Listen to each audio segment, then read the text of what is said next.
Siz İstanbul'da aday çıkardınız. CHP kaybetsin diye. İzmir'de aday çıkardınız. CHP kaybetsin diye. Bize ne CHP'den? CHP kaybetsin, bize ne? Bizim amacımız kaybettirmek değil. Bizim amacımız kazanmak. İstanbul'da da iddialıyız, İzmir'de de iddialıyız, Antalya'da da iddialıyız. Öncelikle bu bir irade meselesi. Şimdi öncelikle halkımıza sesleniyorum ki kimse düşünmesin ki Yüksekova'da seçilecek, tekrar kayyum atanacak. Bu düşünceyle giden milletimize seslenmek istiyorum. Böyle bir şey olmasın. Biz irademizi ortaya koyalım. İrademize sahip çıkalım, oylarımıza sahip çıkalım. Kayyum atanmaz. Kimse bu düşüncede olup da belediyemizi kaybetmeyelim. Hani Yüksekova'da yapılan tek şey kayyum.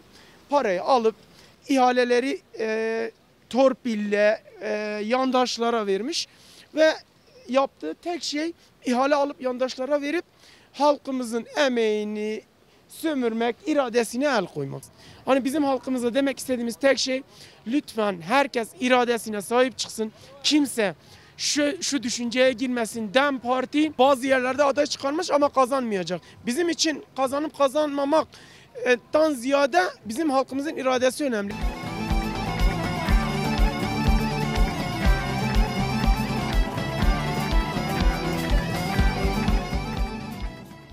AKP'nin Yüksekova'nın yönetilmesini istemiyoruz.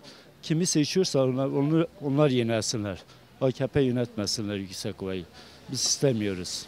Böyle bir durumu kesinlikle istemiyoruz. Kayyum atılmasın. Yani her seçim gibi bu seçim de Kürt bölgeleri için çok önemli. Siyasi irade noktasında temsiliyet bizim için çok önemli. Ankara'da bizim sorunlarımız ve problemlerimizin demokratik yollarla dile getirilmesi bizim için öncelikli. Biz bunu belirtelim. Umarız ki bu seçim umduğumuz gibi gider. Demokratik bir çerçevede halkın iradesi sandığa yansır. Seçime dair spekülasyonlar zaten her gün medyada, gündemde.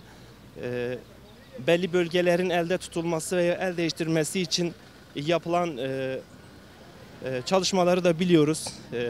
Bazı yerlerde yüzlerce seçmenin kaydırıldığının da farkındayız. Biz bu durumların farkındayız. Halkımıza da çağrımız buradan şu olsun.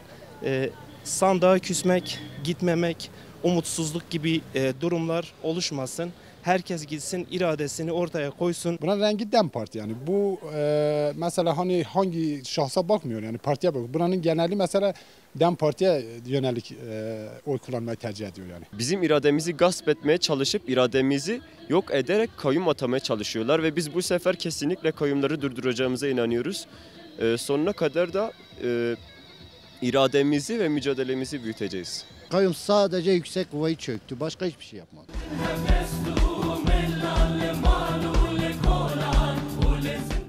Bu AKP iktidarını yani iyi görmüyoruz. Yani sonuçlarını iyi görmüyoruz.